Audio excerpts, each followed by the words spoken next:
नमस्कार दोस्तों।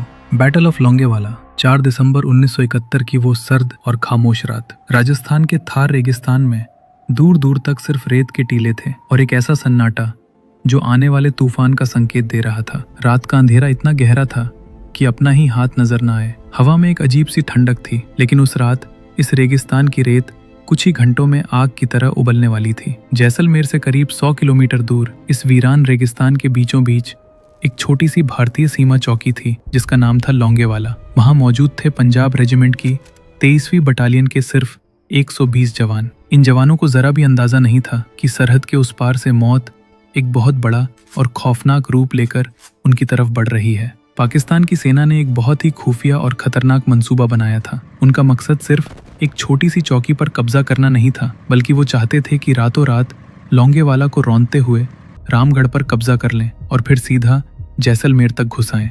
इस योजना को अंजाम देने के लिए उन्होंने अपनी पूरी ताकत झोंक दी थी। पाकिस्तान की 51वीं इन्फेंट्री ब्रिगेड के 2000 से ज्यादा सैनिक और उनके साथ अमेरिका में बने करीब 45 से 50 पैटर्न और शर्मन टैंक। एक ऐसी आग उगलने वाली फौज जिसके सामने किसी भी छोटी टुकड़ी का टिकना नामुमकिन था। टैंकों का वो भारी काफिला रेगिस्तान का सीना चीरता हुआ भारत की तरफ बढ़ रहा था। उनका पहला शिकार थी लोंगेवाला पोस्ट।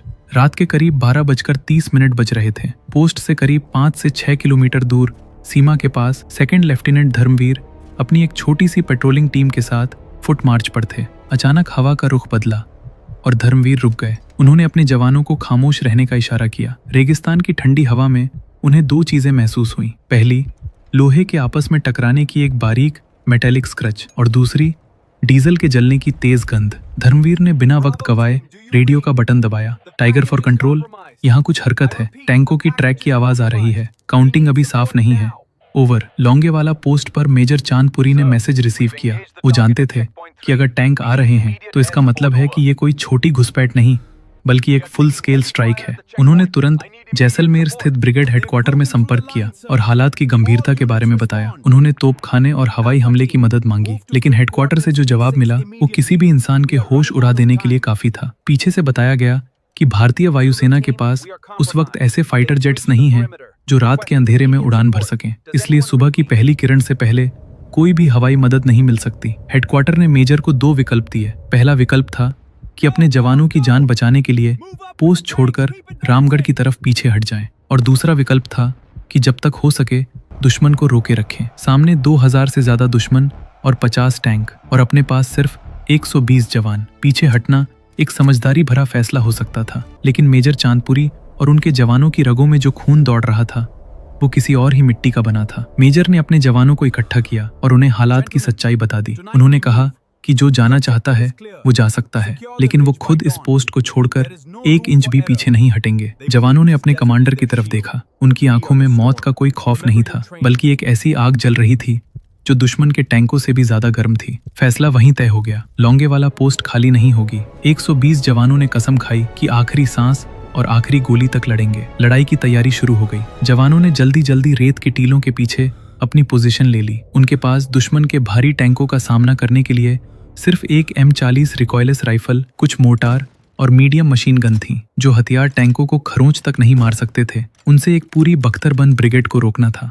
मेजर चांदपुरी ने एक बहुत ही शानदार चाल चली। उन्होंने अपने जवानों को आदेश दिया कि पोस्ट के चारों तरफ एंटी टैंक माइंस बिछा दी जाए, लेकिन असली माइंस बहुत कम थी। इसलिए जवानों ने असली माइंस के साथ साथ कांटेदार तारों के बंडल और खाली टिफिन बॉक्स भी रेत में दबा दिए। रात के करीब 2 बज चुके थे। पाकिस्तानी टैंक अब पोस्ट के बिल्कुल करीब आ चुके थे। टैंकों की रोशनी ने लोंगेवाला पोस्ट को घेर लिया था। तभी अचानक एक जोरदार धमाका हुआ। रेगिस्तान के सन्नाटे को चीरती हुई आग की एक लपट आसमान की तरफ उठी। पाकिस्तान का आगे बढ़ता हुआ एक टैंक भारतीय जवानों द्वारा बिछाई गई एंटी टैंक माइन के ऊपर आ गया था और उसके परखच्चे उड़ गए। इस धमाके ने पूरे पाकिस्तानी काफिले को चौंका दिया। पाकिस्तानी कमांडर को लगा कि लोंगेवाला पोस्ट के चारों तरफ एक बहुत बड़ा और खतरनाक माइन फील्ड बिछा हुआ है। उन्होंने अपने टैंकों को वहीं रोक दिया और इंजीनियर्स को माइंस साफ करने के लिए आगे भेजा। यही वो पल था जिसका भारतीय जवान इंतजार कर रहे थे। दुश्मन के टैंक जैसे ही रुके, मेजर चांदपुरी ने फायर का आदेश दे दिया। M40 रिकॉयलेस राइफल ने आग उगलनी शुरू कर दी। मॉर्टर और मशीन गन की गोलियां पाकिस्तानी सैनिकों पर बारिश की तरह बरसने लगीं। पाकिस्तानी सेना पूरी तरह से हैरान थी। उन्हें समझ नहीं आ रहा था कि इतनी छोटी सी पोस्ट से इतना भयानक हमला कैसे हो सकता है।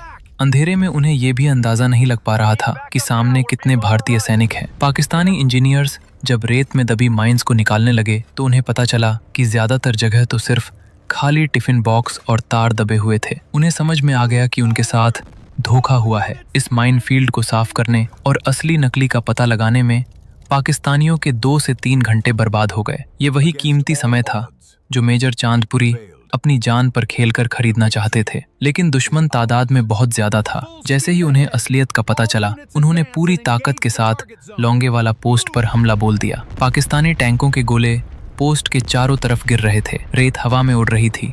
बारूद की गंध से सांस लेना मुश्किल हो गया था। रात का अंधेरा टैंकों के गोलों की रोशनी से दिन में बदल रहा था। भारतीय जवान अपनी जान की परवाह किए बिना लगातार फायर कर रहे थे। एक जवान जब घायल होता तो दूसरा उसकी जगह ले लेता। मेजर चांदपुरी खुद एक मोर्चे से दूसरे मोर्चे पर दौड़ते हुए अपने जवानों का हौसला बढ़ा रहे थे। पाकिस्तानी टैंक बार बार आगे बढ़ने की कोशिश करते, लेकिन भारतीय मोर्टार उन्हें पीछे धकेल देते। कुछ पाकिस्तानी टैंक रेत के ऊंचे टीलों में फंस गए। उनके भारी इंजन रेगिस्तान की उस नरम रेत में काम नहीं कर रहे थे। जो टैंक फंस जाते वो भारतीय रिकॉयलेस राइफल का आसान शिकार बन जाते। रात लंबी होती जा रही थी और गोलियां कम पड़ रही थीं। हर गुजरते घंटे के साथ एक एक जवान की अहमियत बढ़ती जा रही थी। दुश्मन पोस्ट को चारों तरफ से घेर चुका था। कुछ पाकिस्तानी सैनिक रेंगते हुए तारों की बाढ़ तक पहुंच गए थे, लेकिन भारतीय मशीन गनर्स ने उन्हें वहीं ढेर कर दिया। प्यास और बारूद के धुएं से जवानों के गले सूख रहे थे, लेकिन उनका जज्बा टूटने का नाम नहीं ले रहा था। वो एक ऐसी रात थी जो खत्म होने का नाम ही नहीं ले रही थी। ऐसा लग रहा था मानो वक्त ठहर गया हो। 120 इंसानों का वो जत्था अपने से 20 गुना बड़े दुश्मन के सामने चट्टान की तरह खड़ा था। उन्होंने एक पूरी रात दुश्मन की पूरी ब्रिगेड को उसे एक छोटी सी जगह पर उलझा कर रखा, और फिर वो पल आया जिसका वो 120 जवान बेसब्री से इंतजार कर रहे थे। आसमान के पूर्वी किनारे पर लाली छाने लगी। सुबह की पहली किरण ने रेगिस्तान को रोशन किया, और उसी किरण के साथ आसमान से एक ऐसी आवाज गूंजी जिसने पाकिस्तानी सेना के दिलों में खौफ भर दिया। भारतीय वायुसेना के हॉकर हंटर विमानों ने लौंगेवाला के आसमान में एंट्री ली। इन विमानों के पास रात में उड़ने की ताकत नहीं थी, लेकिन सुबह होते ही ये मौत के फरिश्ते बनकर आसमान से नीचे उतरे। ऊपर से जब पायलटों ने नीचे देखा तो पूरा पाकिस्तानी टैंक काफिला रेगिस्तान में खुला पड़ा था। उनके पास छुपने की कोई जगह नहीं थी। हंटर विमानों ने अपनी रॉकेट्स और तोपों का मुंह खोल दिया। एक के बाद एक पाकिस्तानी टैंक आग के गोलों में तब्दील होने लगे। आसमान से मौत बरस रही थी और जमीन से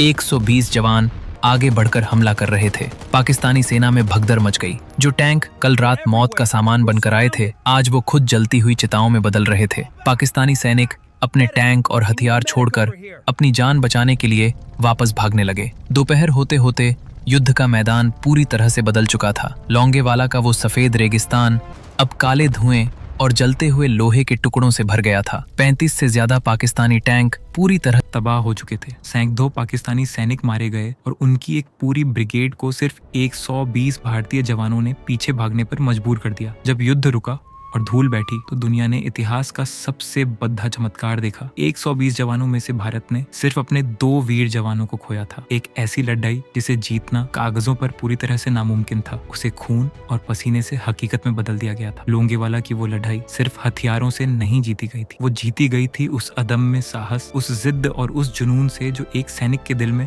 अपने वतन के लिए धड़कता है। मेजर कुलदीप सिंह चांदपुरी और उनके 120 जवानों ने साबित कर दिया था कि जब इरादे चट्टान जैसे मजबूत हो तो कोई भी टैंक, कोई भी फौज और कोई भी मौत का खौफ आपको एक कदम भी पीछे नहीं हटा सकता। वो रात और वो सुबह हमेशा के लिए रेत पर लिखी गई एक ऐसी कहानी बन गई जो आने वाली हर नस्ल को बताएगी कि जब मुट्ठी भर लोग अपने देश की मिट्टी के लिए मरने पर उतर आए तो वो इतिहास की धारा मुद्दा देते हैं। सब पॉसिबल हुआ था मेजर कुलदीप सिंह चांदपुरी के बहादुर भारी लीडरशिप से, जिनके एक फैसला से राजस्थान के जैसलमेर जैसे इलाके को खतरे से बचा लिया था। बाद में भारत सरकार द्वारा मेजर कुलदीप सिंह के साहसी फैसला के लिए महावीर चक्र से नवाज गया। भारत भारत के इस जीत के बाद ब्रिटेन के फील्ड मार्शल आम कारवार ने लोंडेवाला का दौरा किया था और मेजर चांदपुरी से इस बड़े में जानकारी ली थी कि आखिर कैसे 120 सैनिकों ने 2000 पाकिस्तानियों के दांत खट्टे कर दिए थे। 1997 में इसी बोतल का लोंगेवाला वार पर बॉलीवुड की फेमस मूवी बॉर्डर आई थी, जिसमें सनी देओल ने मेजर कुलदीप सिंह का रोल निभाया था।